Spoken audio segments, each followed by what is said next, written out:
A few moments later. Assalamualaikum warahmatullahi wabarakatuh. Sampurasun tepangkeun Nabi Abdi Desri sareng rerencangan abdi nyaeta Laura. Dinten ieu arurang bade nerangkeun materi sisindiran sareng kakawihan.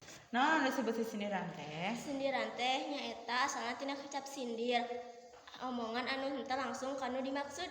Sindiran teh kabagi kana tilu nyaeta kahiji rarakitan, kadua paparikan, katilu jeung wawangsalan.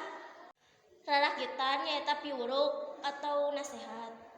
Paparikan nyaeta silih asih atau kasih sayang. Wawangsalan nyaeta sesebred atau menyindir. Sebutkeun atuh contoh sisindiran teh. Singgotol neangan jajamu nuguna nguatkeun urat, singgotol neangan ilmu nuguna dunia akhirat. Ayeuna abdi nu nanya ka anjeun. Nanya naon? Naon anu disebut kakawihan teh? Kakawihan teh nyaeta lalaguan Sunda karya sastra dina wangun, ugeran atawa puisi. Atawa nu sering disebut oge nyaeta kakawihan teh karya balarea. Hartina teu kanyahoan saha anu ngaranna atawa anonim.